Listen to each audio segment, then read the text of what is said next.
If you're a developer, doesn't matter which language you are coding, looking to learn AI, then this video is for you.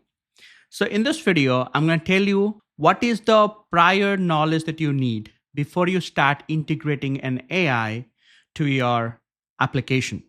For an example, I'm a Java developer. I will be using Spring Boot and Java, but let's say I do not have any prior knowledge to what is LLM, what is Gen AI, and what are different terms which are getting used in the AI field. If I have no knowledge on that, it will be very tough for me to understand the code that I'll be writing. So this video is going to be very generic. It is meant for all the developers out there. Doesn't matter whatever language that you are coding, you can use this to build your foundation on Gen AI or LLMs or ChatGPT or whatever. Okay, let's get started.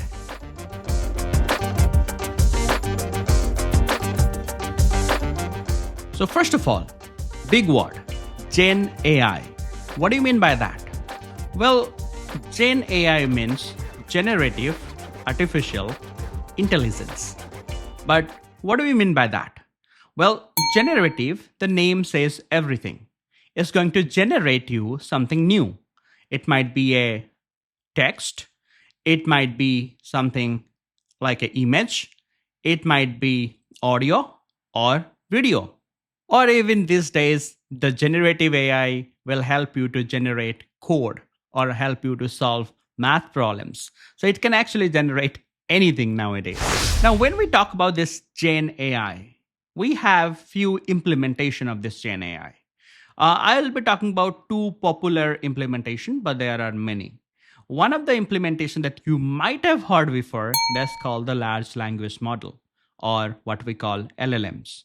Another thing that you might not heard, but you are using it daily, that's called a diffusion model. So now let's just talk what are these two models are and how you are using all these things in your everyday life. So let's just talk about the large language model or LLM, what it is. Well, in simple word, the LLM will help you to generate text.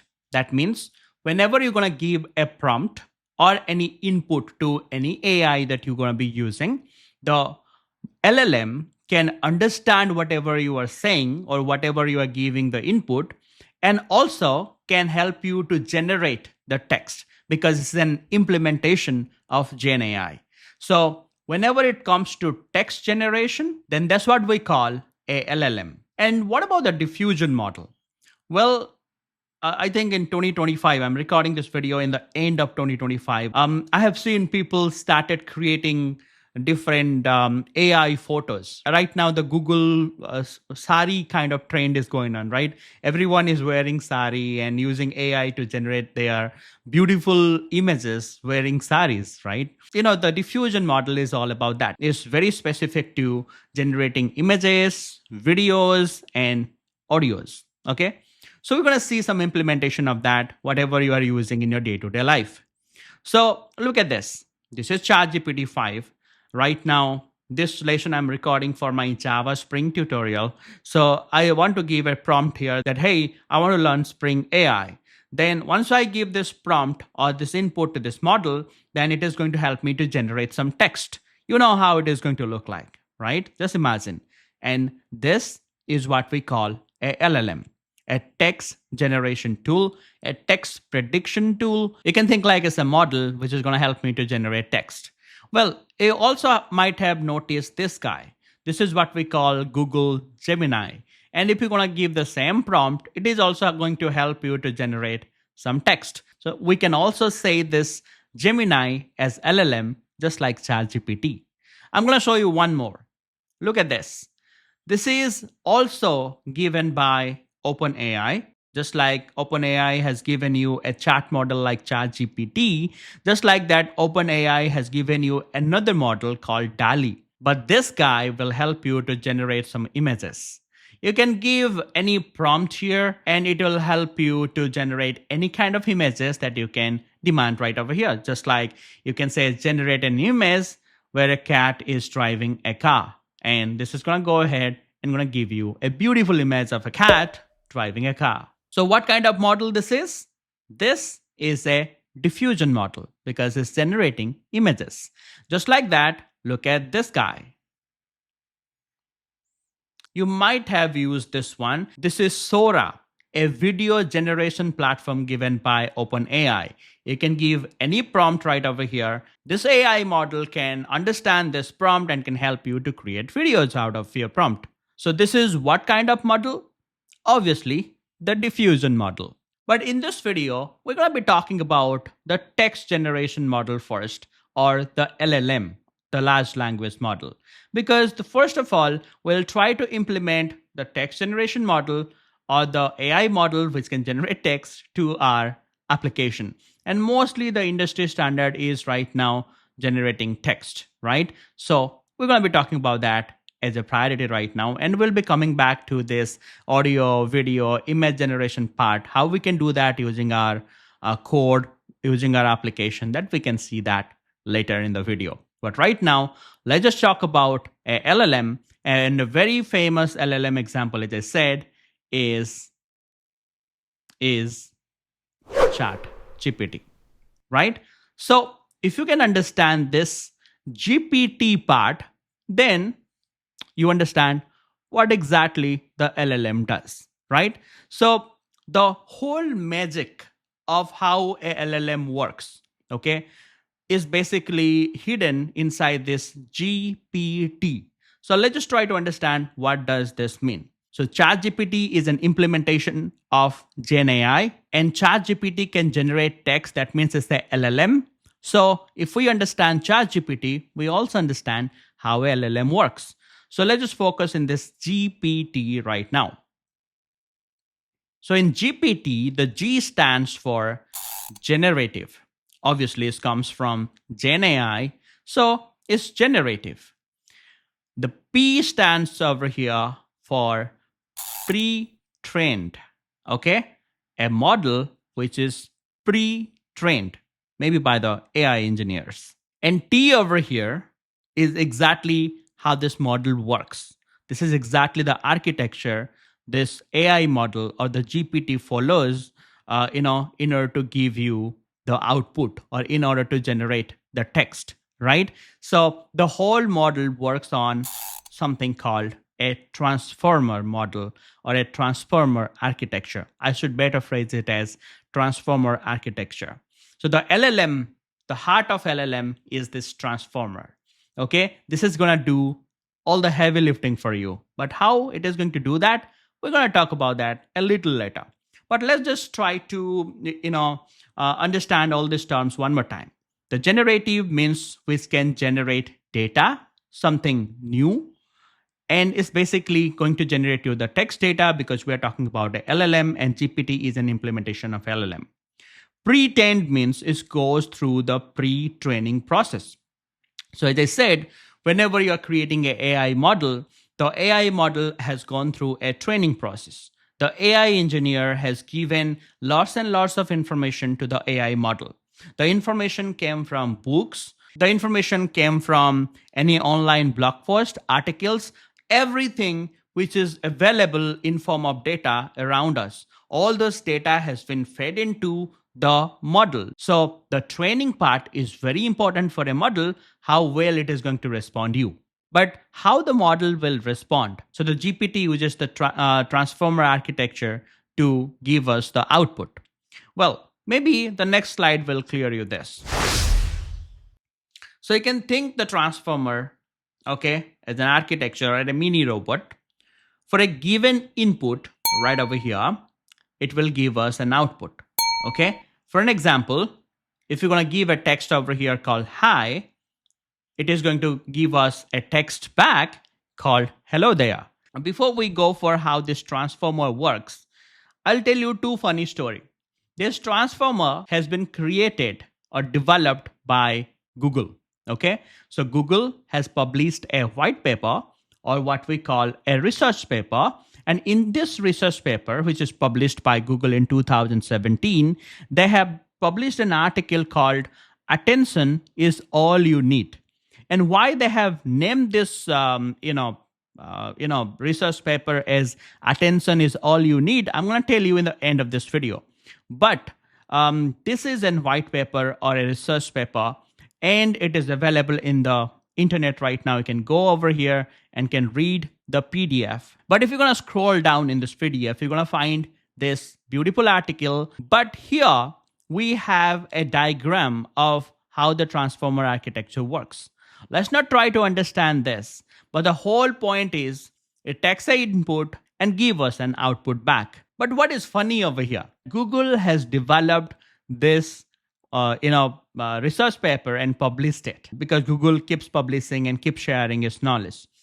Now, these people, OpenAI, who have given you the ChatGPT, they have released the ChatGPT or something which can be a industry standard AI model like ChatGPT even before Google. ChatGPT came before Gemini. Gemini is a Google product, right? But OpenAI is actually used Google's architecture or this transformer model and created their AI model, which is ChatGPT, and released it into the market. And Google had some criticism from people that, hey, you guys have created a research paper and somebody has done the implementation even before you, right? So that's kind of fun. So let's just start talking how the LLM works, okay?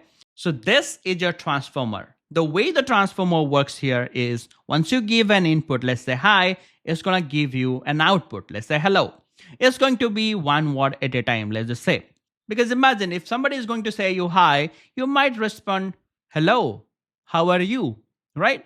That's how the human thing. So now the transformer is going to see the context. Context means somebody is greeting you over here. Somebody is saying hi. So what you should say? Hello, how are you, right? So same thing transformer is going to do. So once you give the input hi, it's going to generate something called hello. And then the same input right now again going to be fed into the transformer again. Let's say hello. Now, once the hello is given as input to transformer, the transformer will guess the next word. Let's say after hello, I should put how here. Why? Because what is the context here? The context here is somebody said hi to you. That means somebody is trying to greet me. So I'm going to say hello. But this is not a complete sentence, right? Then again, this hello has been fed into the transformer one more time. Now the transformer predicted the next word after hello, I should put how. And this thing again is going to be the input for the transformer. Now the transformer will predict the next word. So it will say hello, how are, okay? Because after how, are should be the right word. Okay, so the transformer is just guessing or predicting or generating one word at a time. And the same half created sentence is again going to be fed into the transformer as the input. And now it is going to generate something, hello, how are you? And now this is going to be fed into the transformer as input again. Well, the transformer sees, okay, now this is something which is a complete sentence and makes sense in this context when the user is greeting me, hi. Now the transformer will just say, hello, how are you? And after that, it will not generate anything. It will just say stop. That means stop generating more text. And this is it. This is the final output. Give it to the end user. So that's how you see, hello, how are you, right? Whenever you give an input hi, to your prompt, you're going to get, hello, how are you? So this is how your transformer works. All guessing, predicting the next word. And whatever output the transformer is getting, it just got fed into the transformer again and again, over again, till we get a complete meaningful sentence, right? But if you're going to go a little more technical, how this prediction or what we call the chat completion works, this is how exactly the things goes behind the scene. This is a transformer. When you give hi, okay, the transformer thinks. Transformer has a lots and lots of word. Whenever transformer got the training, it understands whatever the words available in this world right now in English language. Let's say we have hello, we have greetings, we have hola, we have haha, we have lol. We have so many words available. But when somebody say hi, what should be the next word? Now, the transformer got a lots and lots of word, but it need to choose the right word. That's why there is some percentage that I have written. Hello which will be suitable in this context, 50% probability is there. Then when somebody say hi, I will say greetings. Well, 30% probability is there, I can say greetings. Okay. When somebody say hi, how the human will reply? Hola. But how many people will say hola whenever you will say hi? Maybe 10% people will say hola. So probability is very less somebody will reply hola. When somebody will say hi, should we say haha? No. So there are very less probability that somebody will say haha. When somebody will say hi, will you reply lol? No, right? So only 2% probability is there. So what is the right fit right over here? The right fit is hello. So the transformer is going to pick hello over here because it has the most probability the way the human is going to reply, right? So that's why it's predicted the next word hello. This is same like you, let's say I'm talking right now, right? I'm talking anything. Do I have a script? No. I just have a camera in front of me right now. I do not have any teleprompter or anything. So the words are coming to me naturally, right? Because I know this language a little bit. English is not my mother tongue, by the way. This is my third language, not even the first, second, right? So I just know this language a little bit. So I know how to talk a little bit. So the words are flowing automatically, right? Just like that, the transformer will keep on predict what should be the next word. But how the prediction will come? Let's say if I'm going to say good. Right now it's morning, 9 o'clock. I've given you the context, okay? And I'm saying you good. What you will reply? Good morning, right? Why you are replying good morning? After good, why you are saying morning? Because you heard about this from your childhood. Whenever you went to any school, nursery, college, that's how you greet people after good morning, right? So that words comes to us naturally because we have seen people saying that. We have seen that pattern. We have learned that pattern, right? Like that, this transformer during training has gone through lots and lots of text in the books, in the blog post, and it has observed the pattern. So in this context, let's say if it is morning, morning is the context. After good, somebody will say what? Afternoon, morning, good boy, good girl. Well, it's obviously good morning, right? That's how the prediction works. For an example, right over here, after is predicts hello over here, this hello will be again fed into the transformer. Now, the transformer will say right now, hello, then the next word it need to guess, right? So then there are lots of words. How, dude, eating, going, police. What you should choose? Well, in this context, after hello, maybe somebody is trying to greet you. So after hello, I should choose how. One word at a time. So I choose how over here. And now the same will be fed into the transformer again. Now it will say hello, how. It need to predict the next word. It need to complete the word. It need to complete the chat. So that's why it is called chat completion, or we are predicting. So, or some people say prediction. Whatever you're saying, somebody will say generating the text. Next word need to be generated based on probability. After how, what you should pick? Are, do, am, thanks, wow.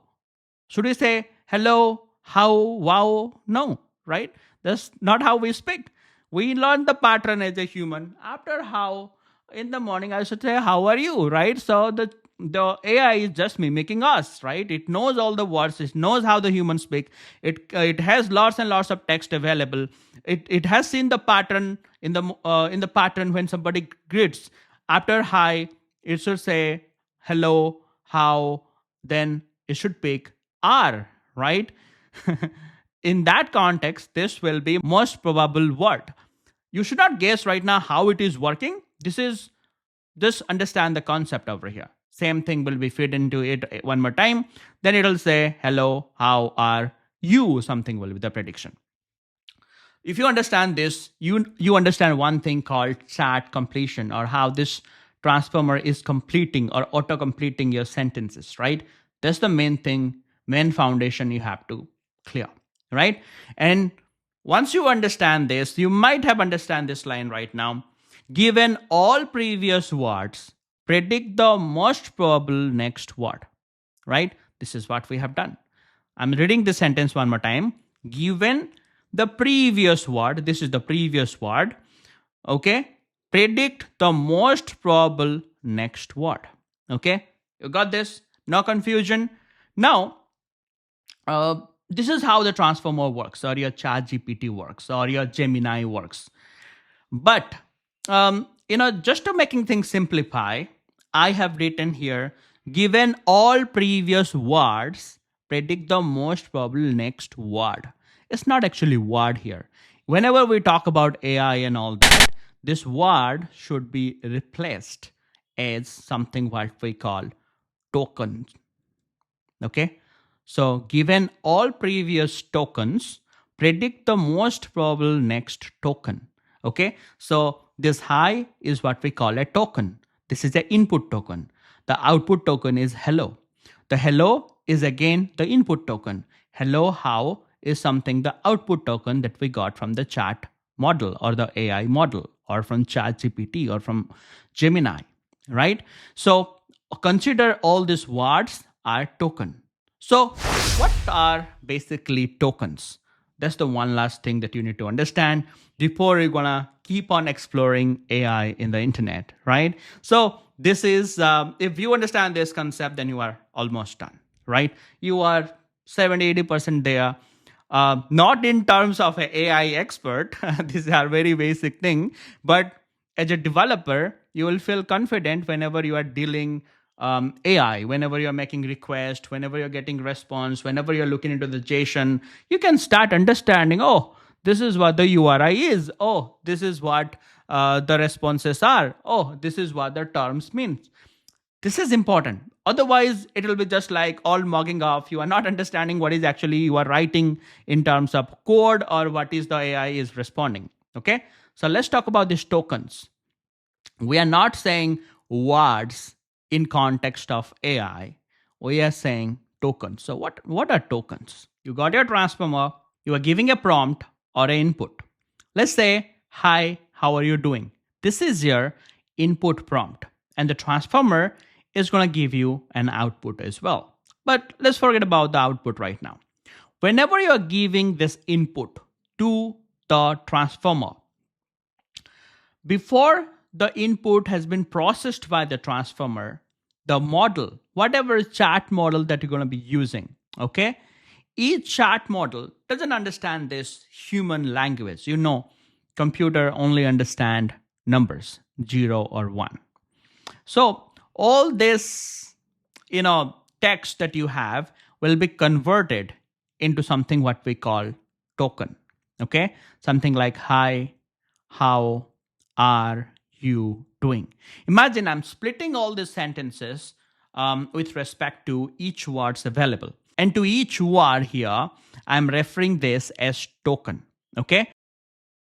Right now, right over here, the number of tokens generated over here from this prompt are 3 to 5. Okay. 5 tokens we have.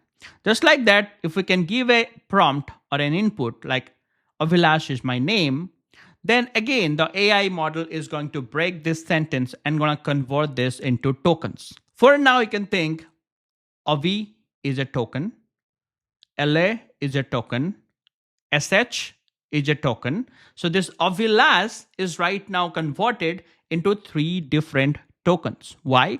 Because the model that I'm using, it might not familiar with this name called Avilash. It might not have the vocabulary to understand what this does mean, right? So what it is doing, it is splitting this entire word into multiple smaller subwords. So with this, the prompt is making itself easy to understand the input. So in this case, this Avilash is a not familiar word for the model. So it's broke into 3 different tokens. Now, is a English word, pretty understandable. My name, imagine the name. This is even an English word, but the model decided it to convert the name word into 2 different tokens. That's absolutely possible. So do not assume every word will be a token. The model might break the words into subwords or to different characters and can generate tokens out of it. So the model breaks the long words or the unknown words to further subwords. And in this case, the number of tokens generated are 7. But now again, come back to the same line that I have told. Computer do not understand the English word. It understands numbers, 0 and 1. So far is the token what we are seeing are the English like word. But in fact, the model, all the models, as I said, it has gone through the training, it learned about different words which are available, and that's what we call the model vocabulary. So imagine all the English word that we have has fed into the model, and each word will have an unique token ID. So for each token, we have an ID mapped to it. For an example, here we have hi, how are you doing? For that, we have converted this to all these tokens. So each token like hi got this ID, how, where is how? How got an ID called 99, you got an ID called 879. So each model that you see like ChatGPT, Gemini, Claude, whatever, right? They have their own vocabulary, just like I'm a human, right? And let's say I am a non-native English speaker. To speak English for me, 1,000 words are enough, right? I can manage English the way I can speak. But let's say there is a native speaker, or you who is watching this video, you have a better command on this language. So you might have a better vocabulary than me, right? You might have no hundred and thousands of words, or maybe even 10,000, 15,000 words that you have it in your vocabulary, then you can speak better English than me, right? So it's all about the model vocabulary. For an example, imagine this guy is ChatGPT. So the ChatGPT vocabulary is around 1 lakh token, or even more than that. Obviously, whenever you're going to be talking about different models, you're going to be talking about the tokens. And this is what you mean by tokens. These are the tokens that we have, and each token has an ID associated.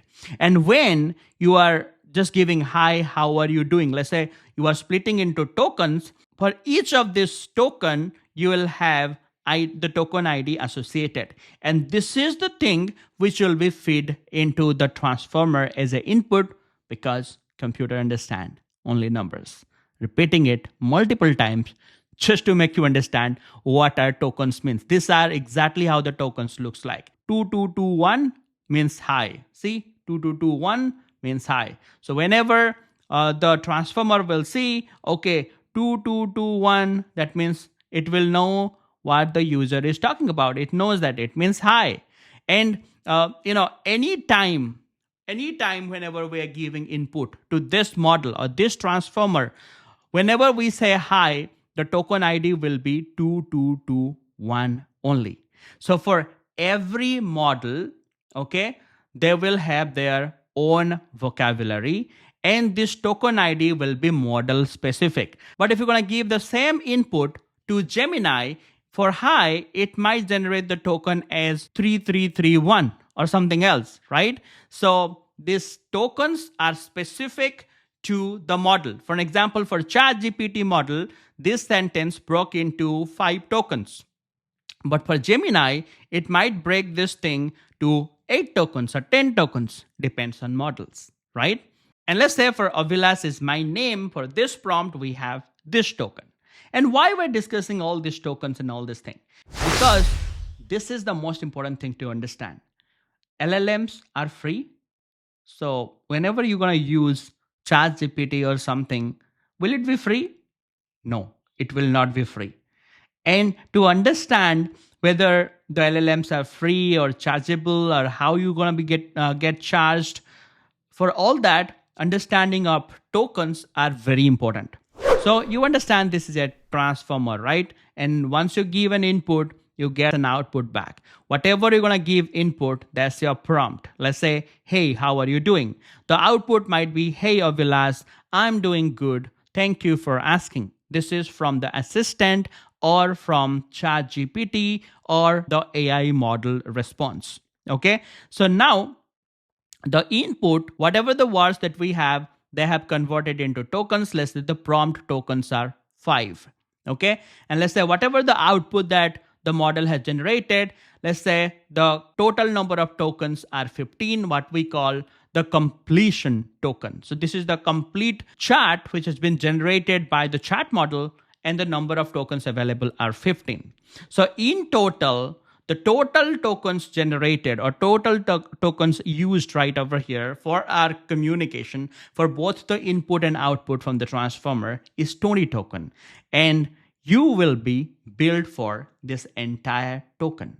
So whenever you as a developer will be implementing ChatGPT in your application, and your application and ChatGPT are having conversation, you are sending input, ChatGPT is giving you output, and you are consuming that output, all the communication goes over here is through tokens, and the entire conversation tokens which will be used over here, for that you will be charged. Now don't freak out that, okay, Vilas, so why should I then know about all this thing, because it is not free. Well, don't worry about it. For any AI that you will be implementing with your application, that will be chargeable. But what we're going to do in our further demos, we will be using a very cheap model. Imagine for 1 lakh token, let's say our conversation is going on with the model, something like this. We're asking question, and the model is responding us with some answer. But let's say for 1 lakh token, they are just telling you for fun. For one, or let's say for 1,000 tokens, they are only charging us $0.05. Does that matter for you? If you're a software developer, it should not matter. And if you're a student also, it should not matter to you. Save your pocket money, right? You can spend around $3, $4 to learn the entire LLM, ChatGPT, AI, or anything. You can spend $4, $5, right? You can complete 2, 3 courses like mine with that $5 only. So you should be ready to spend $4, $5. And obviously that's fair, right? As I said, AI model, they are very, very costly. Whenever somebody is going to host that AI model for you in their server, in their data center, like OpenAI has their own infrastructure where they have hosted ChatGPT. And as I have said you in the last session, they might need lots and lots of, GPU cores, and lots of infrastructure to make this possible, so that we can talk to the ChatGPT. And as I said, how ChatGPT is predicting. Whenever I say, hey, how are you doing? Or hey, I want to learn Spring AI, ChatGPT is searching with all its knowledge, is predicting with all the training data.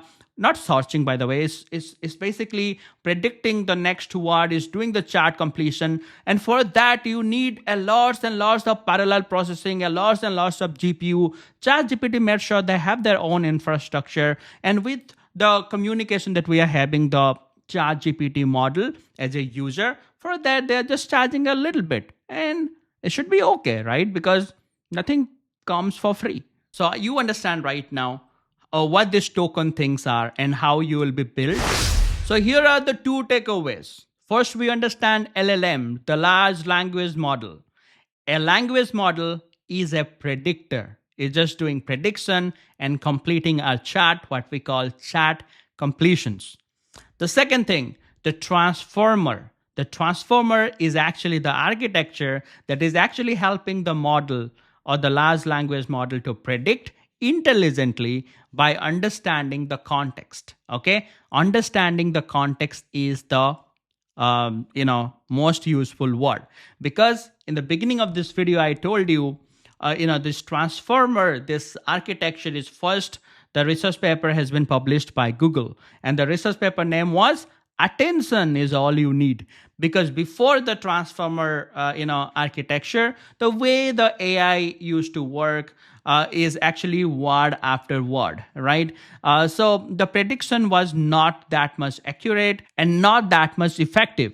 But after Google published this transformer architecture with the name "Attention is all you need," that means whatever concept you are following before to, for this AI thing, just drop that.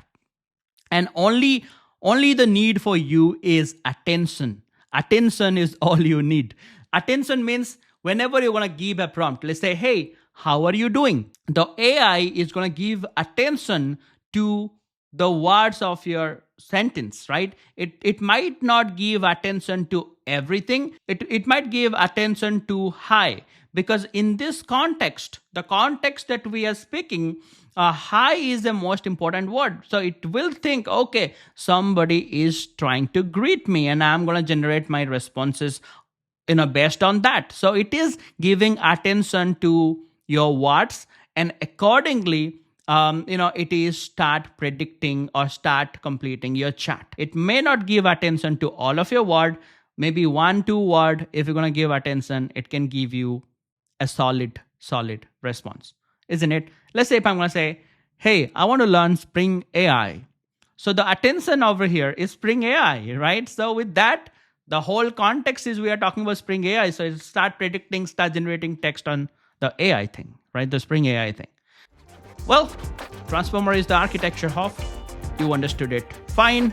Now you got all the solid knowledge to proceed to the next part, where we're going to be using Postman. We're going to be jumping into the ChatGPT and trying to use ChatGPT, and we're going to be understanding how to use a ChatGPT API and how to use all our knowledge in a developer friendly way. Hey, forgot to introduce myself. My name is Avilash.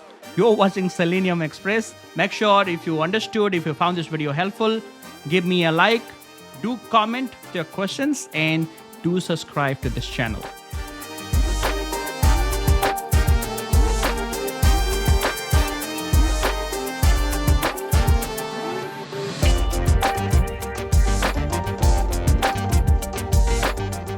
All right, so right now, let's try to understand how we're going to be using OpenAI, ChatGPT in our Java or Python or any kind of application. You guys know like how that process is going to be, because now the ChatGPT, let's say, that's the AI model that you want to use with your application. Then the OpenAI hosted the ChatGPT model in their server. So we need to connect to that server. So we need the API endpoint or the URL or the URI to connect to that server machine. So with that, we need to learn how to communicate with the ChatGPT or the OpenAI server or the server URL. Okay, so don't worry, we're going to be going to the documentation right now, and we're going to be talking about how that thing is going to work.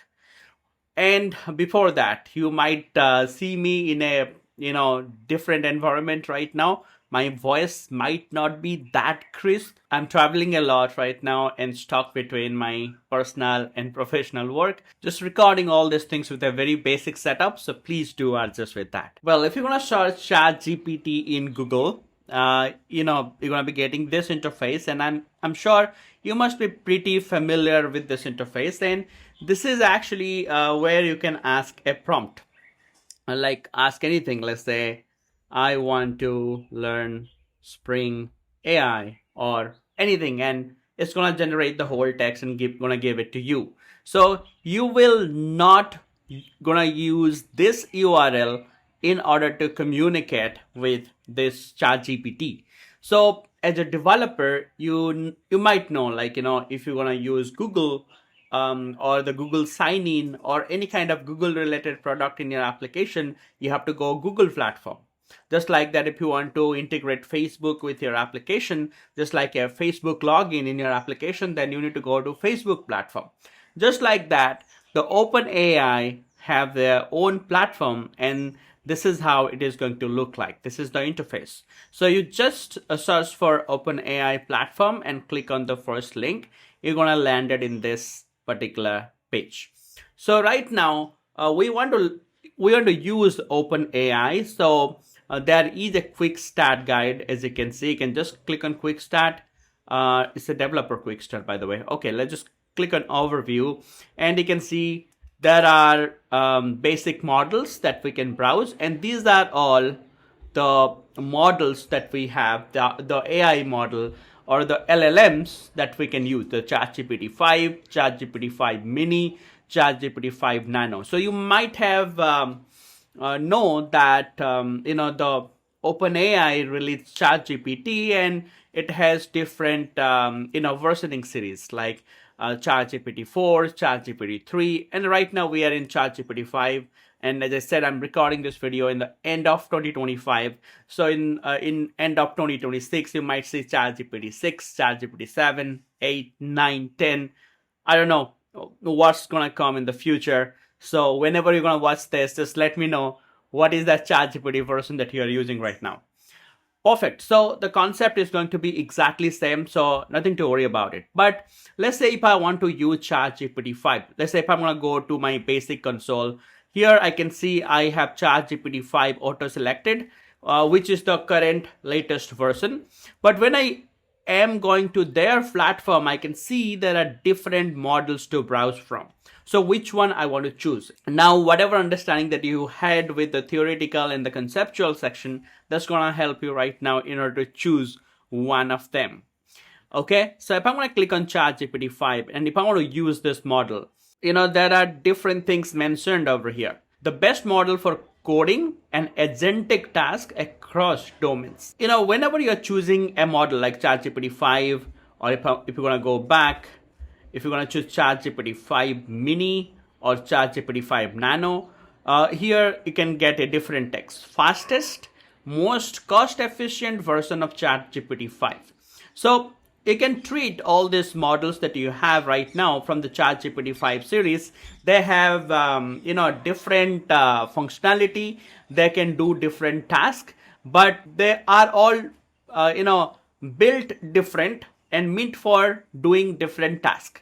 But they all are ChatGPT 5 series. So just like you have Samsung S25 or S26, and then S26 Plus, S26 Ultra, just like in your iPhone, right? iPhone 17, 17 Pro, then 17 Pro Max or something like that. So just like the same series, but it's just like the one which is Ultra is a little powerful. Something like that. So if you're going to go to the GPT 5, it's the most powerful version. I'll tell you how this thing works. So you can right now understand everything. You can see there is something written over here. Reasoning is higher. Well, what do you mean by that? That means this model can think intelligently, and is going to be useful for doing any reasoning related task where the model need to think. For an example, if you're going to do a coding problem or a math problem, then the model need to think, right?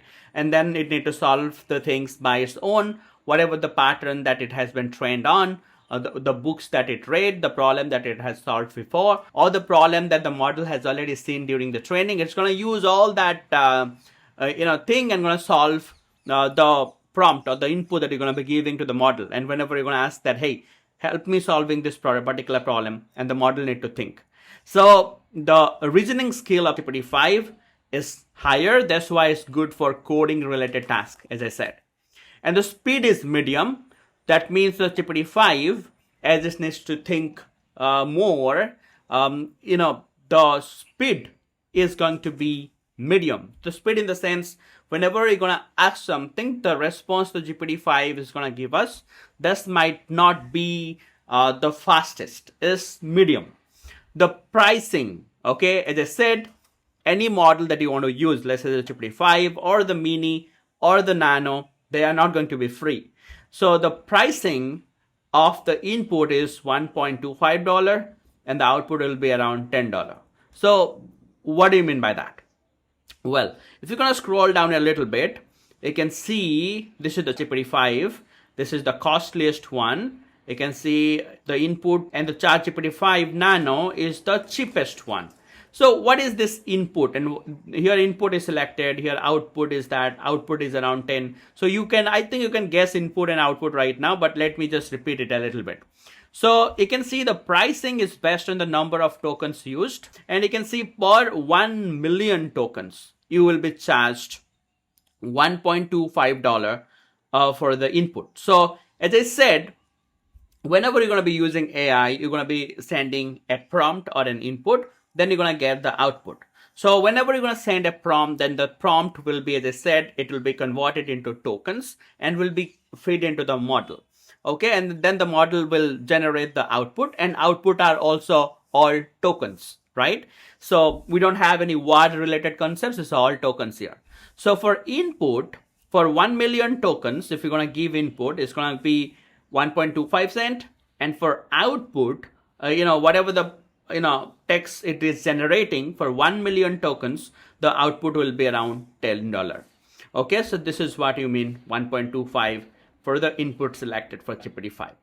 Okay, and what is the cached input? Well, cached input means, let's say the cached input is a little bit cheaper.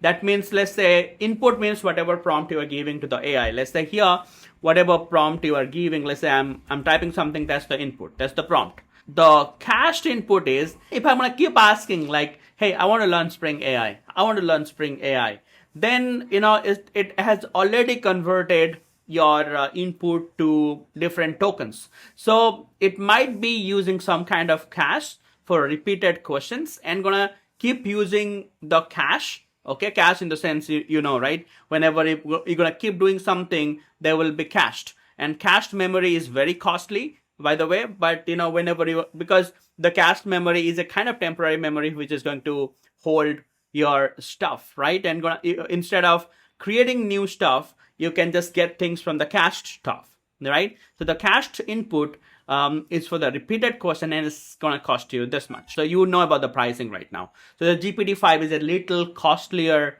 model. We won't be using it for our coding task right now because for the demos, we're going to be using something else. After that, the input and output, pretty self-explanatory. Text and image, this model can take as an input. The output will be always text. Okay. So this is how it's going to take the input. This is how it's going to give you the output. Okay, so ChatGPT-5 is a flagship model for coding, reasoning, and agentic tasks across domains. This is the user's guide. And that's fine. Sorry, this is the user's guide, by the way. I'm sorry. Okay, now let's just try to understand this few things, and this is very important. So it is saying this model, if you're going to use, there is a 4 lakh context window. What do you mean by context window? Well, whenever you're going to type something, let's say here, I'm actually giving a prompt that I want to learn Spring AI, then it's just giving me all this thing. And after that, if I'm going to ask, what did I ask you? Okay, so you asked me, I want to learn Spring AI, right? So it's remembering my conversation here a little bit. So 4,000 context window is like at a time this model can process 4 lakh context window means at a time the model can process around 4 lakh token. It has the capacity 4 lakh context window. I think 4 lakh means is talking about the tokens. So 4 lakh tokens context window means it can think like is around 300 pages or even more than that. Even you can imagine a book or how many pages that you have in a book. At a time, it can process an entire book, right? Or it can play with those number of tokens. For an example, you can imagine like this. So I'm giving a prompt. It is generating output. While generating output, it is also looking for the context that the user is picking. Now the user is talking about all this, Spring AI, let's say, and all that. So it remembers the whole conversation and playing with all the previous conversation and all the tokens that it used at a time. It can process, that many tokens to generate the output. Okay, so that the user can best use it. So that's what you mean by 4 lakh context window. Are you hearing any background noise? I'm not sure, but let me complete recording. 1,20,000 max output tokens. This is the maximum output tokens that the model can generate when you ask for any questions, right? And the knowledge cutoff is September 30, 2024. So as I said, all these AI models are trained with data, right? So the data which has been fed into this model, the knowledge cutoff date was September 30, 2024. And after that, the model knows nothing, right? So if you're going to ask for any factual information of 2025 or any events which has happened after this date, the AI might not able to respond well if it is not connected to internet. Because if it is connected to internet and if it can do web search, then it can give you better response if you're going to ask the model more recent questions. But anything before this state or on or before this state, I think the model can handle that well by its own with the data that we have fed in. Okay, I think you understand that. And reasoning token support means, reasoning, you understand right now the coding, and for any problem solving work, it need to use this reasoning. So the token supports are there. So now I'm going to show that with some examples so it will be a little bit better for you. So right now, if you understand this model, now if all these things are looking familiar to you whenever you are scrolling down, looking about the pricing and all. So if you're going to scroll down, you can see there are different endpoints. Let's say if you want to chat with this model, you need to use this endpoint v1/chat/completion. And this is the endpoint that will be most interested right now if you want to chat with this ChatGPT 5 model. Why it called chat completion? You can see the URL endpoint v1/chat/completion. So now you must be understanding, okay, I want to chat with this model, and you understand why it is called completion. So without any understanding about the AI, you might not be able to understand this URL endpoint as well. That's why this conceptual understanding is also important before you're going to move into the coding part, right? The next thing is responses. Okay, I think this is another chat endpoint. This is the older one or the version 1, and I think this is a newer endpoint to chat with this particular model. But as of now, the industry standard is this. This is a newer version of chat endpoint, but I think this is a little powerful. But still, right now, if you're going to talk about the current market, we are using this endpoint. So we're going to be using both of these endpoints, the response endpoint and the chat completion endpoint. So we're going to be coming back to this, but this is all about the model. If I'm going to go back, okay, if I'm going to scroll down, ChatGPT 5 mini, if I'm going to click on this, here the reasoning is high. It's not the best, but it's high. The speed is not average here, the speed is fast. The pricing is a little less for the input and output. And the input format is this, and the output format is this. But this is a little cost efficient, because if you're going to compare the pricing of ChatGPT 5 and ChatGPT 5 mini, the ChatGPT 5 mini wins over here. Okay, so let's just go back. The one that I am interested in, I'm going to be using in my machine, in my examples right now, is going to be this ChatGPT 5 Nano. And the reason is going to be because I'm just going to demo the things. I'm pretty fine with the training data it has and a little bit of reasoning skill it has. So it will be good, for my use case, for the demo use case. So I'm going to be using ChatGPT 5 Nano. And the speed over here is very fast. So the response time is going to be very fast for this model. The pricing, you can see the input and output pricing is very cheap here. And these are all for 1 million tokens, right? So you can see the input is this much, output is this much, and cached input is very, very less, right? And you can just compare the input and output with different models, and you can see the ChatGPT 5 Nano is just charging you less, if you're going to compare all these three models. Okay, and same like that, it also had the chat completion endpoints. These are actually the same endpoints that you need to use. And while using this endpoint, you need to mention which model that you want to use, whether it will be the ChatGPT 5 Nano or ChatGPT 5 Mini or ChatGPT 5. You're going to be charged accordingly. So if you want to chat with the ChatGPT 5, then you got the same completion endpoint, right? But you got to give the input. As I said, that's the model input. You need to let know the API which model you will be using, so that you're going to be charged accordingly based on your model selection. Okay, but the URLs are pretty much same. So right now, as I know ChatGPT 5, and I know about different things. So let's just choose a model which will be ChatGPT 5 Nano, because this is the most cost efficient model, and let's just try using this particular model right now. How can I use that? So this is my chat completion endpoint, but this looks like the suffix. What is the prefix? What is how I can connect to OpenAI server, not OpenAPI. OpenAPI is Swagger.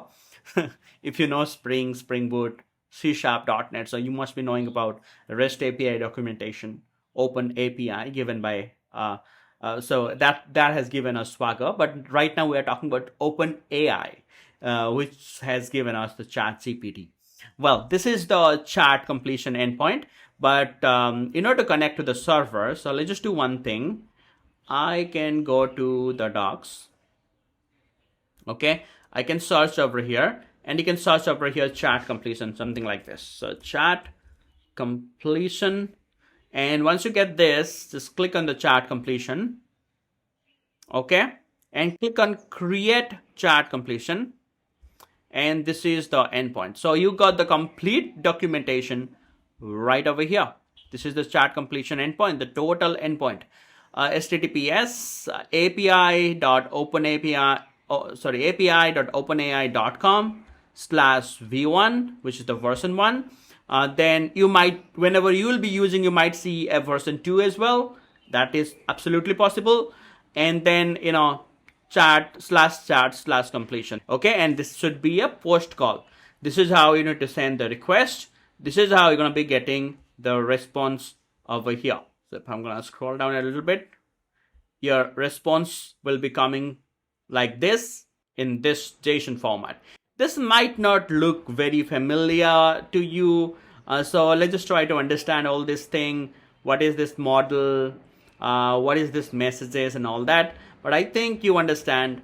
This is the endpoint that you need to hit, right? So you can see there is a crawl command, and this is the endpoint they are hitting. While hitting this endpoint, they are choosing the model. Here they're choosing GPT-5, but we can choose GPT-5 Nano or GPT-5 Mini. There is something called message they're giving or sending with that request.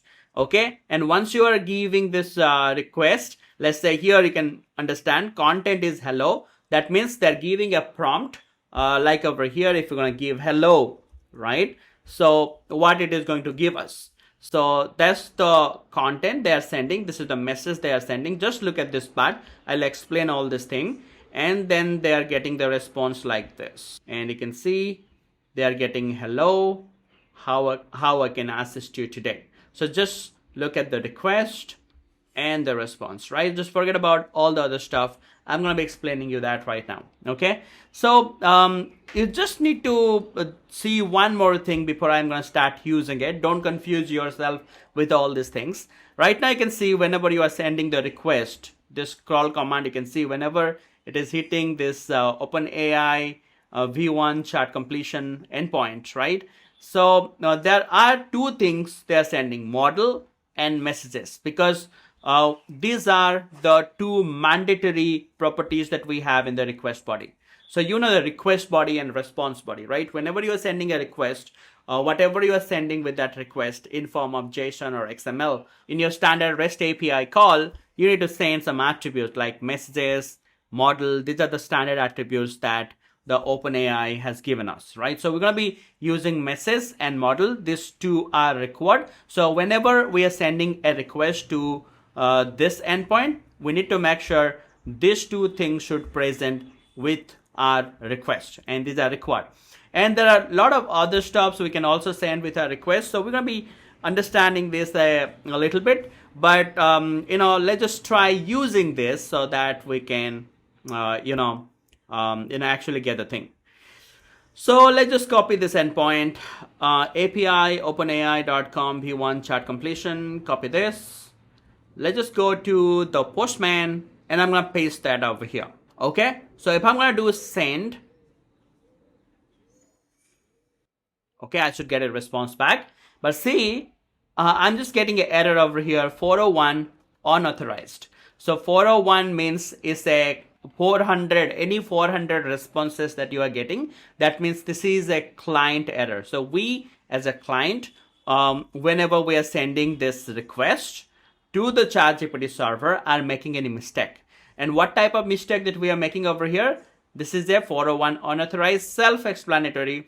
The ChatGPT is not authorizing me as a person who is using their API. So I need to authenticate myself. And you can see in the message, you are already getting an error, missing bearer or the basic authentication in the headers. So in the headers, I have to authenticate myself. I can go to the authorization. I can choose here Open API bearer token, or if you're not seeing this, you can just click on this bearer token right over here, and you need to give your token or password right over here. So where is that token that I have to give over here, and what is that token that we are talking about? Well, whenever we're going to be sending the request to this, we need to give a authentication token over here. That's going to be a bearer token that will be used by the OpenAI server whenever we're going to be sending to authenticate ourselves, right? So how to generate that token? Well, you have to generate that token from the OpenAI website only.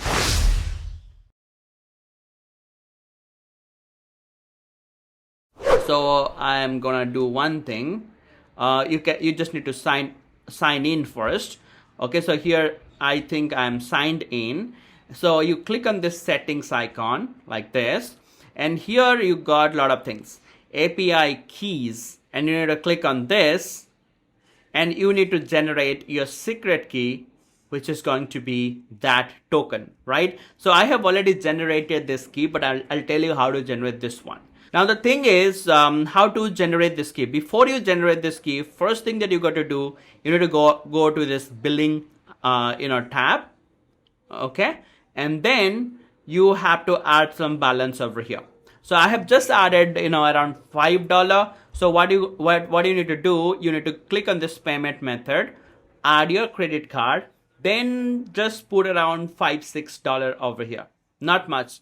$5, $6 will be enough. So if you're going to check my billing history, I have just added $5.90, and that is enough. I still have this much left in my balance, right? Because I'm getting charged for 1 million tokens. So if you're going to be using this for practice, the ChatGPT 5 Nano model, you won't be charged that much. So you will not run out of balance soon.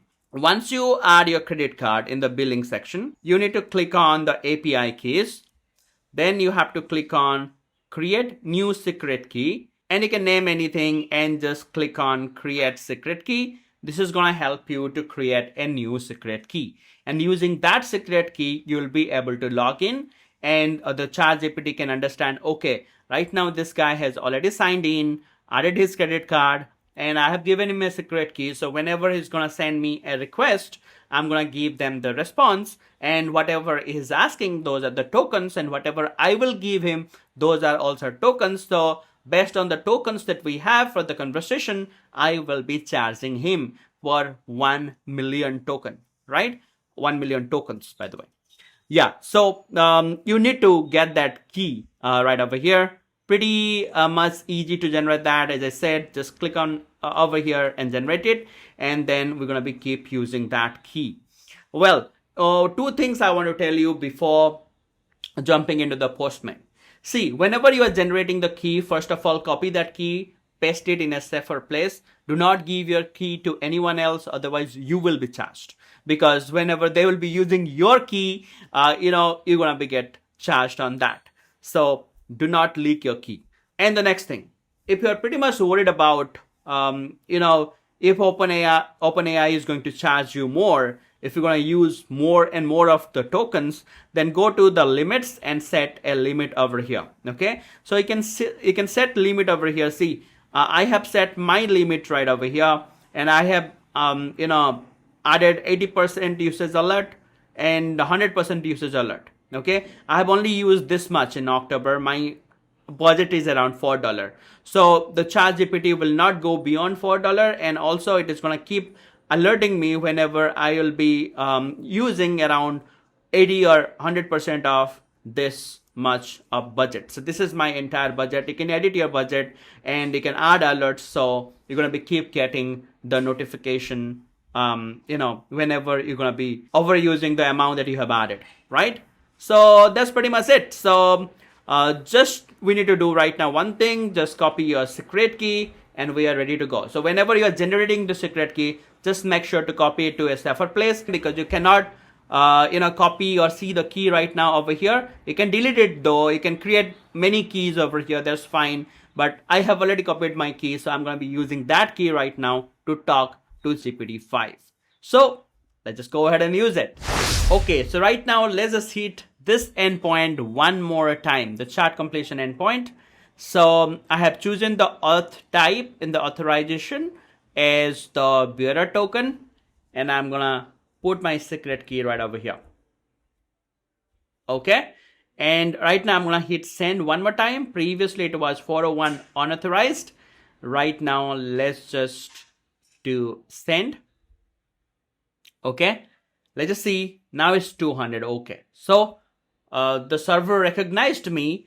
Forget about the output. It's a get endpoint, by the way. So whenever I'm going to be hitting this endpoint, as I said, if I will search for, if I'll go to the dashboard, if I'm going to go to the docs, and if I'll search for chat completion, I should be getting create chat completion. And as I said, this should be a post call, right? So now let's just make a post call right now. So I'm going to change the get to post, and I'm going to hit send. Okay, so now it is saying 400 bad request. And obviously 400 means, again, it's a client error. That means I, as a client, whenever sending this request to ChatGPT, I'm doing some mistake. And what is that mistake? You can see that already in the message, that you must provide a model parameter. So whenever you are hitting this endpoint, which is that model of ChatGPT that you want to talk to, right? You need to specify the model, because we have ChatGPT 5, ChatGPT 5 Nano, ChatGPT 5 Mini and all that. So we need to choose the model. So to choose the model, I need to go to the body, I need to click on raw, and I have to hit JSON right over here. And in JSON, I have to specify the model, and I can just give the model name. Okay, so here I have written GPT-5 Nano, but it can be GPT-4 Nano, GPT-3 Turbo, GPT-5 Mini, or GPT-5 only. So you can specify different model names over here, and this model is a mandatory attribute that you need to send. So if you want to go back to the documentation here, as you can see, and you can see the model ID used to generate the response, like GPT-4o or O3. It offers a wide range of model. You can check all the models available using the model guide. And this is exactly going to help you to redirect to the same page that I was just showing you before. I will actually give you a good endpoint. What you can just do, you can just copy this, and you can create a new tab, paste it, and just remove everything chat and completion, and just write models, and just make a get request. And this endpoint is actually going to give you all the models that the OpenAI currently have. So if I'm going to do send right now, I'm just getting a 401 unauthorized again, because I have to make sure I'm sending the bearer token as well. Okay, so right now let me just give the valid token, and let's just do a send. And I'm hitting the /models endpoint. And you can see I have different models right over here. Okay, you can see all these models owned by OpenAI. This is the timestamp, the created timestamp, and the object is model. And this is the model ID. GPT-4, GPT-4, GPT 3.5 Turbo, GPT-5 Search. I will be using GPT-5 Mini. So I think GPT-5 Nano we can use. So GPT 3.5, this is the DALL-E for the image generation, DALL-E 2, DALL-E 3 and all that. Can I go all the way to down? This is the text embedding. This is the whisper for your audio, GPT Audio Mini, GPT-5 Pro, GPT-5 Nano, where it is. Yeah, GPT-5 Nano. I want to use this. So copy the model name right over here. Okay, so to avoid any typos or anything, so come over here and just replace your model information right over here, GPT-5 Nano. That's the model name. So if I'm going to send my request right now, the post request to the chat completion endpoint, will I be able to get the response back? Let's just check. Yeah, it's still saying 400 bad requests. That means I, as a user who is sending the request, still making some mistake and I'm not following the guideline. So that's why I'm getting this error. And it's just right now saying missing the required parameter messages. And I told you that whenever you need to send a request, you have two mandatory attributes. One is the model that you want to talk to, and second is your prompt, your message. You as a user need to send a message. So you have to give your user message, right? So this is my prompt. Give me the response based on that message. Okay, so now the last thing, the message. So the message is also a required property just like model. So what is a message, or why it is called messages? Why this is plural? So you got to understand that. That's the last important thing. And once you understand this, you can actually send request to this endpoint. Okay. So if you're going to see the sample request over here, this is the model and this is the endpoint that we are hitting. And the content type we are sending as JSON, and the authorization bearer token we are sending the key. You understand all these things. And content type means, this content we are sending in JSON format. So if you're going to go to the headers, content type is right now application JSON, because in the body, the request body that we are sending, that's in JSON. So right now, if you're going to see the sample request, whenever they are hitting the scroll command, they are setting a couple of headers. One is content type, that is JSON, and next another header, which is the authorization bearer token. So you understand that. The next thing, this is the request body, and the model is GPT-5, and then the messages. And the messages, as I said, this is plural, and you got to wrap it off with an array. And this is the message that we are sending. Let's say hello. But if you're sending only this hello message, this is what we are referring as content. But what are these things? Okay, and why we're sending two different, two different things we have it over here. Okay, what is this role user? What is this role developer? You got to understand this role thing, then only you'll be able to deal with the messages. So you got to define another property called the messages, and the messages will be an array. So this is how you got to wrap off your array with. So here you have to put your contents. So what are messages right now? So let's just do one thing. Let's just click on introduction. Okay, maybe what we can do, we can click on docs. Okay, scroll down a little bit. Okay, now we want to use this GPT-5 Nano. Click on this and click on try in playground. Okay, so I need to make you understand what message is. So I want to show you this part, what we call the GPT playground. Okay, so before you're going to hit a request, if you want to test it out how the model is going to work, so maybe this is going to be a better thing to do. So here the model which is selected here is GPT 3.5 Turbo. So we can change this. So we have different model. You can see the GPT-5 models are over here. We're going to be choosing the GPT-5 model, by the way, and we're going to be choosing GPT-5 Nano. Okay, so this is the model that you will be using. So once you come to the playground, you got different model to select from, and then you got different section, variable, function. We're going to be coming into this, but there are two things. So whenever you're going to be chatting with the ChatGPT model, you're going to be putting your chats right over here. Let's say I'm going to write hello here, and if I'm going to do send, now the user, who is me, is sending a message called hello, and the assistant, with the ChatGPT model, which is GPT 3.5 Turbo right now, it is responding, hello, how can I assist you today?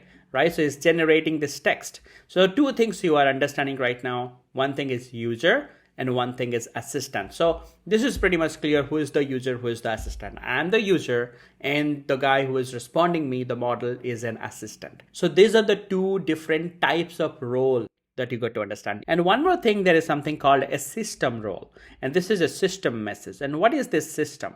Well, to make you understand the role, we have, as I said, we have different roles: system role, user role, assistant role. These are the three famous roles that we have. One more we have called function role. But let's understand user, assistant, and system first, because once you understand this, rest of the things will be easy. So the system message here is basically the system role. So to make you understand the system role, I'm gonna ask something over here. Let's say, who is the captain of Indian cricket team. Okay, I'm gonna ask a question to this model. So as of my update, Virat Kohli is the captain of Indian cricket team, Test, ODI and T20I. So why it is saying Virat Kohli is the captain of Indian cricket team? So right now I'm recording this video in end of 2025, as I said. But the thing is, the model that I'm using is GPT 3.5 Turbo. So as I said, that is a knowledge cutoff. So maybe for this GPT 3.5, this is a very earlier version of ChatGPT. So right now we're in ChatGPT 5 series. So I think the knowledge cutoff time for this is around 2021 or something. And at that time, Kohli was the captain. Okay, so that's why it is saying Virat Kohli is the captain of Indian cricket team. So just understand that. If we're gonna use a latest model, if the knowledge cutoff time is 2025 or 26, then you might get Subman Gill is the captain of Indian cricket team. Okay, this is an outdated answer, we can understand. Okay, but however, I'm actually asking a cricket related question to this GPT model and it is responding me. But let's say I want this model to be integrated with my application, and I am actually creating an application which is going to give you updates on the stock market, or the weather related information, or let's say some HR policy related information. So if I want the model to respond me something related to specific, I'm going to tell the assistant of this model that how it is going to behave. Let's say I'm going to say you are a stock market advisor, okay, and a helpful assistant. Please give information related to stock market only. Avoid any other questions.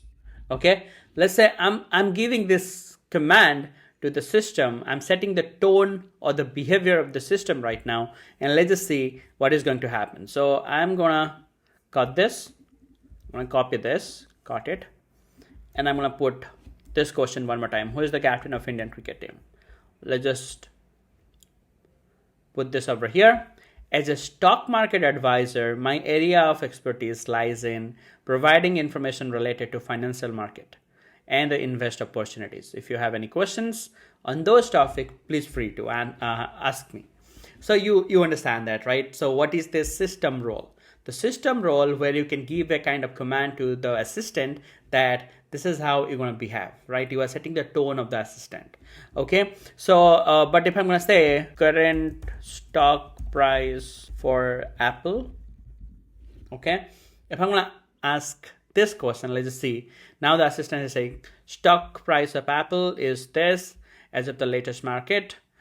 Please know the stock prices can fluctuate throughout the trading day, right? So you are getting answers related to the stock market right now, but this model is not going to help you, to answer you anything else, right? So you understand the user role. I'm asking a question, this is the user who is asking the question. The assistant is responding me, this output is the assistant response. So this is the assistant role. And the system message is actually, this is the system role that I am setting the tone of my assistant or this model. Okay, so these are the two important roles that you got to understand. Well, I'm going to tell you one more thing. We actually have one more role if you're going to go to the latest version of ChatGPT. So if you're going to go to ChatGPT 5 Nano, the one that we are interested with, if I'm going to change the model, you can see that system message is right now changed into the developer message. Well, in this context, the developer message and the system message is actually the same thing. Okay, so when we say a system role or a developer role, they're pretty much same thing in this context, but the developer role can do a little bit of extra thing comparing to the system role. For an example, you are a stock market advisor and helper assistant. Please give the information related to the stock market, avoid any other questions. And I'm going to give one more command. Let's say from my Spring Boot application or Python application or Node application, I'm actually giving this prompt, current stock price of apple, and whatever the response this particular model is going to give, I'm going to consume that response in my application, and I want to populate it on the web page. But let's say I want this model to give me the response in HTML format so that I can directly send this code to a web browser, and the browser can render it and can show everything in much more colorful and in a formatted way.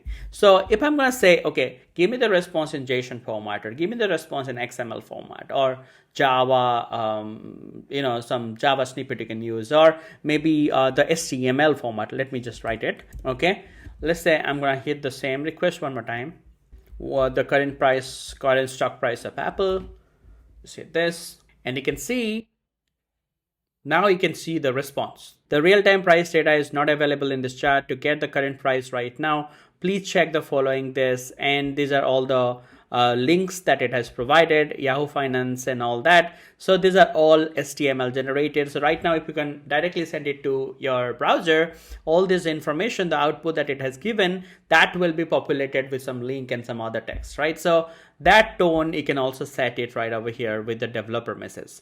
So in this context, the system role and the developer role are pretty much same in the new ChatGPT 5 model. In the ChatGPT 5, I think once you choose this model, you won't be seeing system message. Rather, you're going to see the developer message or the developer role. So the system roles are right now not available in ChatGPT, but I think once you choose the developer role, internally it will be converted to system role only. Okay, so this is what you mean by developer role, system role, and user role. So now if we're going to go back to our previous thing that we have used, what is that? Chart completion, and just go to the create chart completion. Okay, and if you're going to see the messages, as I said, the messages is an array, so it is sending this message. The prompt is hello, and the role is user. Okay, so this is the user question, and another thing it is setting is a developer role it is setting. That means it's a system kind of role it is setting, and it's saying you are a helpful assistant. That means you are an helpful assistant. Please answer the question whatever the user is asking. Now the user is asking hello, so now if you're going to see the response, the assistant role or the assistant is responding and saying hello, how can I assist you today? Okay, you got that, right? So while you are practicing, please use the playground, set a tone for your assistant, and as a user, keep giving input and check what your assistant is responding you and how it is responding you. So you can limit a lot of different things using the system or the developer role. You can actually make the assistant can answer things in a pretty much developer friendly way. So let's just utilize this message thing right now. So I will actually go back to my Postman, and here in the message I have given the array, and first of all, let's just send a message. The first thing is role, choose system right now. Okay, maybe these are my previous input, that's why it is showing me. So I'm going to choose a system role. And the next thing is content. And I'm going to say, hey, who is the captain of Indian team? Okay, let's just do a send. And let's just see right now if we're getting any unauthorized or any kind of errors right now. And I think these are the couple of things that we need to send. And, we should be pretty much okay with the response that it is going to give right now. And we got a 200 okay right now. And if you're going to see only just focus right now over here, it is just saying, do you mean the current captain of Indians team? And in which format? Test, ODI, T20. Rohit Sharma has been the captain of Indian ODI, T20I for several years. The test captaincy has changed a bit over time. Virat Kohli was a recent former test captain. So it is just giving the idea, the GPT-5 Nano model that I have chosen. So it is just giving you the idea because the knowledge cutoff time for Nano is around 2024. It's just responding with whatever the knowledge it has till 2024. And this is the role that you have selected. Oh, I'm really sorry. I want to write here a user role. I want to ask this question as a user, not as a system. Whenever the user is going to use your application, this is how the response is going to be. Okay. But what about if I'm gonna give a system role or a developer role right over here? So I'm gonna add one more attribute and I'm gonna put a comma and I'm gonna define one more thing right over here. Let's say I'm gonna give another role, okay? And I'm gonna choose here, let's say system. And for the system role, I want to give the content. Only answer with weather related query and do avoid anything else asked by the user. Okay, let's say this is your system role that you are setting a tone for your assistant, and right now your user is asking, hey, who is the captain of the Indian cricket team? Let's just see how our assistant is responding right now and see the content that we get right now. I can only help you with weather. Which city or location would you like to forecast? If you share the date, I can give you the forecast for the day. Okay, so it is not responding to this question right now. But let's say if I'm gonna replace this as how is the weather in Bangalore today? Okay, let's see whether the assistant is responding me right now with respect to the question that I asked. I think you understand the roles right now. There are a couple of things why this is called messages. Why this is called messages, not message, because we are setting up different message roles over here at a time. And look at the content that we get for this question. How is the weather in Bangalore today? I don't have live weather data right now to see Bangalore's weather today. Check a weather app or website. But anyhow, it is responding you with something. Okay, it's not saying that, okay, I can't help you with that. Okay, just because we are setting up the system role that only answer weather related queries right over here. So I'm setting up the assistant tone right over here. I think you pretty much got that, right? So this is what you mean by messages, right? So this is pretty much it. If you want to understand this entire response, so I think you can understand right now the role is assistant. What do you mean by that? And what do you mean by this content? There is something called refusal null. That means the assistant has not refused to answer this question. That's why the refusal is null. And if you're going to see the finish reason is stop. Like whenever you ask this question to the chat completion API, it started generating this text.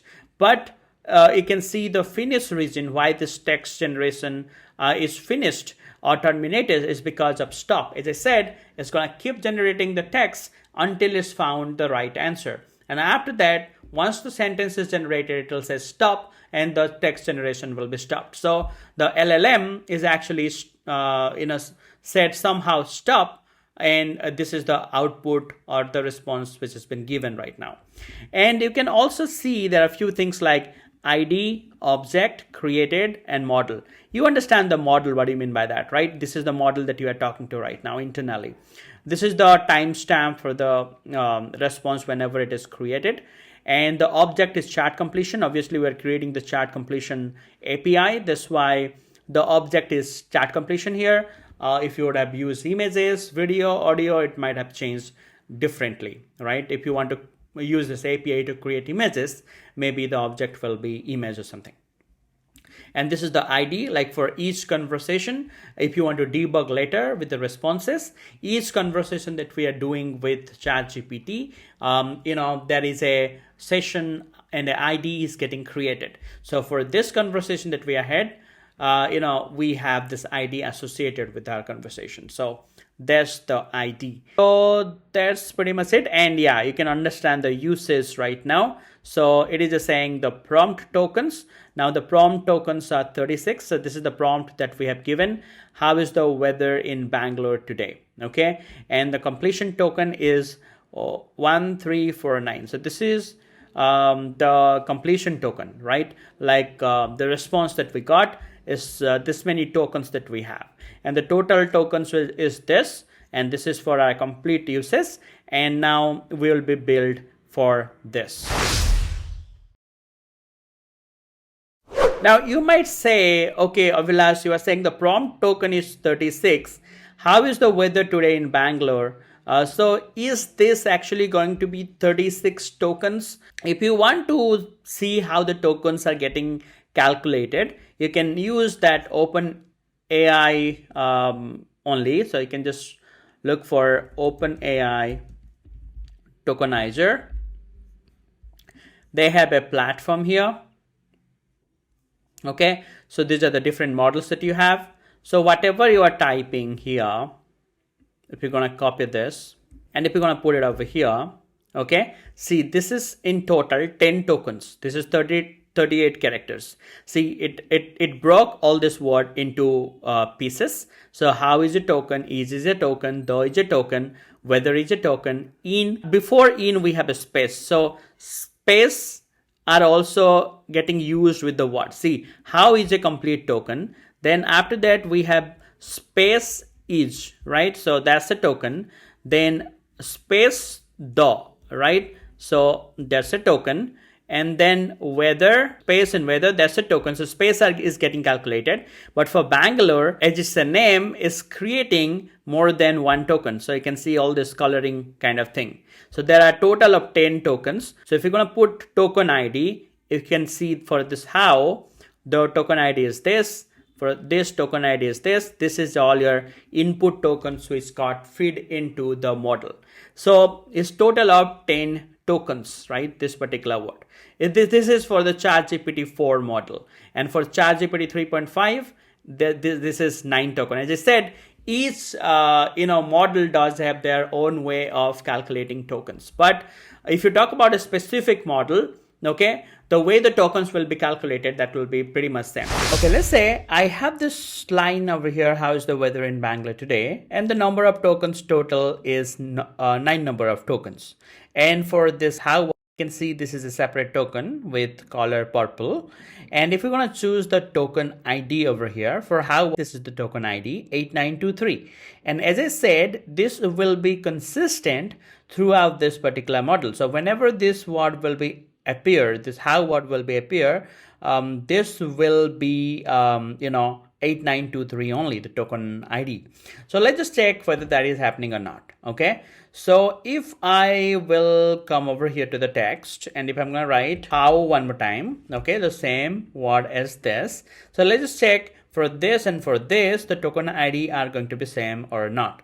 So if I'm going to click on token ID right now, for how here the token ID is 8923, but this is the question mark token ID, and this one is for how, and the token ID is completely different, it's 1495. And why is that? And look at that, the question mark is a separate token, is colored differently, and here is the how. But before how we have a space, and that's why the token ID is different than this one. So let's just do one thing. I'm going to do one thing. I'm going to give one more space here as well, space.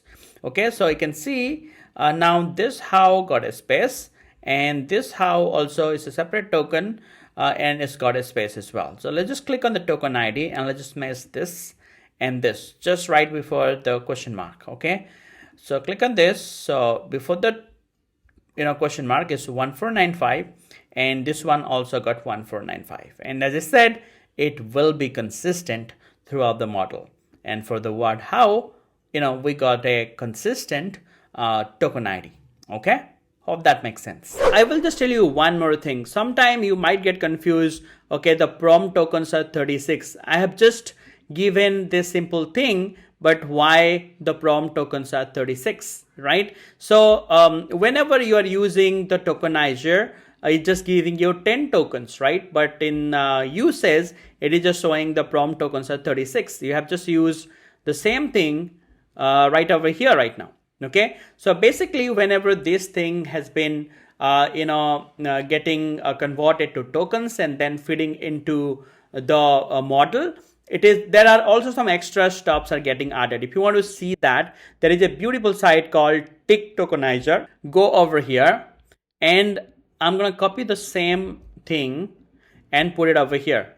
Let's say in the user, I'm going to put this. Okay, how is the weather in Bangalore today? And now I want to use, let's say GPT-4. There are different models that you have, GPT-4, GPT 3.5, Llama and all that. So these are all the popular models. Sorry, these are all the popular model. So do I have GPT-5 Nano? GPT-4, oh, GPT, okay, let's just test it out with GPT-4.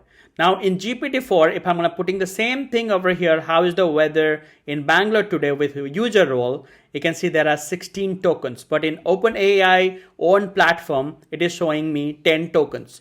Because here, whenever you're gonna be sending this prompt, these things are also getting added, I am stat, and all these prompts right over here. And that's why the token size is 16. Okay, and if you want to add a system role right over here as well, okay, system, and the system is only answer the weather related queries to the user. Paste it over here. See, total of 36 tokens right now, right? So if you're gonna go to your Postman, okay, so prompt tokens are 36. So that's how, this is the prompt, this is the complete prompt that you are giving. So the OpenAI own tokenizer website might not give you the right idea. And I think you can pretty much understand the response right now, and you understand the role, system, and user as well.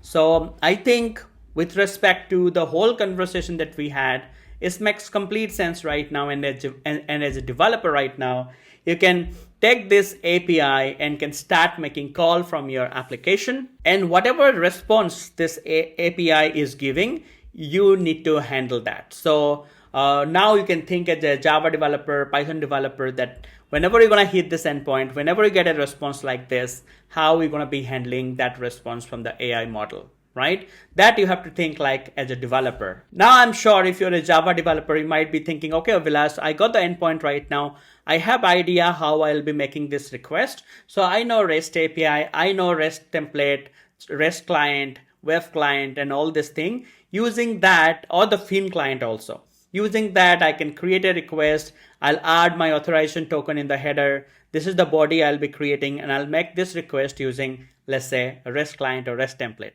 And then I'll get a response back, and I will write my Pojo class or some model class to handle this response. And all that thing is correct. You are thinking exactly like a developer right now. But let me tell you, here is the important thing. If you are a Java developer using Spring, this is what exactly we are talking right now and will be talking in this course, then you got Spring AI. And the Spring AI is going to help you to make this integration easier. So you as a user don't need to create request like this whenever you're going to be talking to ChatGPT.